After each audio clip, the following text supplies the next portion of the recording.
विजयपुर की जो सूची थी उसमें स्टार प्रचारकों की सूची में माननीय सिंधिया जी का नाम था। माननीय प्रदेश अध्यक्ष विष्णुदत्त जी शर्मा, माननीय प्रदेश के मुख्यमंत्री डॉक्टर मोहन यादव जी, माननीय संगठन महामंत्री हितानंद जी ने उनको विजयपुर आने के लिए आग्रह किया। उन्होंने अपनी व्यस्तता के चलते नहीं आ पाने की बात कही।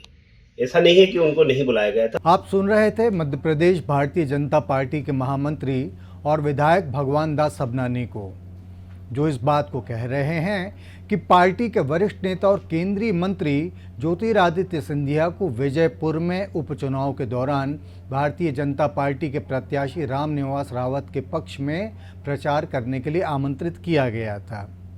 सबनानी ने बात ऐसे समय कही है जब ज्योतिरादित्य सिंधिया ने हाल ही में कहा कि भारतीय जनता पार्टी ने यदि उनसे कहा होता तो वे निश्चित रूप से विजयपुर में प्रचार करने के लिए जाते। इसके जवाब में सबनानी ने ये बात कही है। महत्वपूर्ण विषय ये हो जाता है कि ज्योतिरादित्य सिंधिया के कहे के विरोध में या उस कहे को गलत बताने के अंदाज में या उस कहे से असहमति जताने के अंदाज में ये बयान दिया है प्रदेश महामंत्री ने, जो कि भाजपा में काफ़ी ताकतवर शख्सियत माना जाता है। और यदि सबनानी इस पद पर रहते हुए सिंधिया के लिए बात कह रहे हैं तो ये माना जा सकता है कि भाजपा ने भी अपने इस बड़े नेता को एक दूसरे बड़े पदाधिकारी के जरिए इस बात का संदेश देने की कोशिश की है कि विजयपुर को लेकर उनके कहे से पार्टी सहमत नहीं है। हम बता दें कि विजयपुर में रामनिवास रावत कांग्रेस के मुकेश मल्होत्रा के हाथों हार गए हैं। पूरे चुनाव के दौरान ज्योतिरादित्य सिंधिया एक भी बार वहां प्रचार के लिए नहीं गए, जबकि विजयपुर सहित बुधनी के स्टार प्रचारकों की सूची में सिंधिया का भी नाम शामिल था। सिंधिया के लिए माना जा रहा है कि वो रामनिवास रावत से खफा थे, इसलिए उन्होंने विजयपुर का रुख करना ठीक नहीं समझा। हालांकि इस पूरी अवधि के दौरान सिंधिया ने महाराष्ट्र के विधानसभा चुनाव के लिए जमकर रैलियां की, भाजपा का खूब प्रचार किया और उसकी कई जनसभाएं भी संबोधित की। लेकिन सबनानी के इस जवाब के बाद में सिंधिया का रुख थोड़ा बदला हुआ नजर आया। जब मीडिया ने उनसे दोबारा इस बारे में बात की तो उन्होंने कहा, मैं बयान के जवाब में बयान नहीं देता। सीधी सी बात थी कि भारतीय जनता पार्टी यदि इस मामले को काफ़ी माइल्ड वे में आगे ले जाना चाह रही होती तो किसी प्रवक्ता को जिम्मेदारी दे देती कि वो सिंधिया को लेकर अपनी तरफ से कोई बयान देते हैं।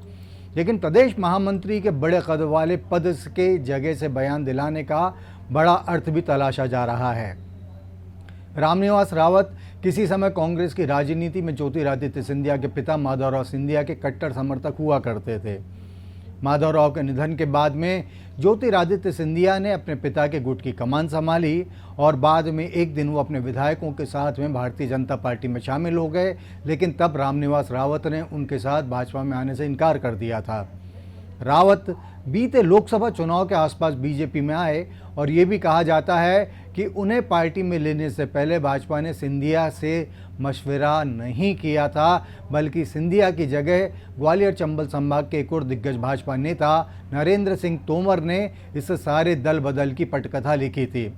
जिसके बाद से सिंधिया रावत से और ज़्यादा खफा बताए जा रहे थे और रावत की हार के बाद अब कहीं ना कहीं इस नतीजे को सिंधिया की विजयपुर में गैर मौजूदगी से जोड़कर भी देखा जा रहा है। खैर, इस मसले पर कांग्रेस भी अब चुटकी लेने से बाज नहीं आ रही है। उसका कहना है कि भारतीय जनता पार्टी के भीतर जबरदस्त इनफाइट की शुरुआत है। सुनते हैं पूर्व मंत्री और कांग्रेस के वरिष्ठ नेता पीसी शर्मा इस बारे में क्या कह रहे हैं। बीजेपी में कलह शुरू हो गया है, दो वर्ग हो गए वहां पे। एक बीजेपी वो जो कांग्रेस से गई है और एक बीजेपी जो पुरानी चली आ रही है। ये पुरानी जो बीजेपी पुराने 50 साल के, इनके जो अधिकार, इनके जो सब जो छीने जा रहे हैं, उसका ये कलह है। और जब चुनाव चल रहा था तो ये ओवर कॉन्फिडेंट थी बीजेपी कि हमारा मंत्री है, सरकार है, पूरी सरकार लग गई है और बाकी बूथों पे तोड़ मोड़ कर देंगे, कब्जा कर लेंगे, आदिवासी डरा लेंगे। इस कॉन्फिडेंस में, नहीं तो चुनाव के बीच में 3 दिन पहले भी बुला सकते थे ना। ये कलह है। जाहिर सी बात है कि विजयपुर की हार से भारतीय जनता पार्टी की खासी किरकिरी हुई है, क्योंकि वहां पर उसके एक मंत्री को हार का सामना करना पड़ा है।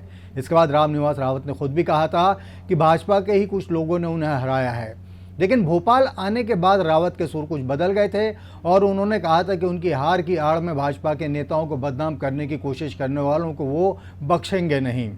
बहरहाल सिंधिया का भी ये कहना कि उन्हें विजयपुर में प्रचार के लिए नहीं कहा गया था और उसके जवाब में भगवान दास सबनानी का ये दावा कि कहा तो गया था, हुजूर खुद ही वहां नहीं पहुंचे।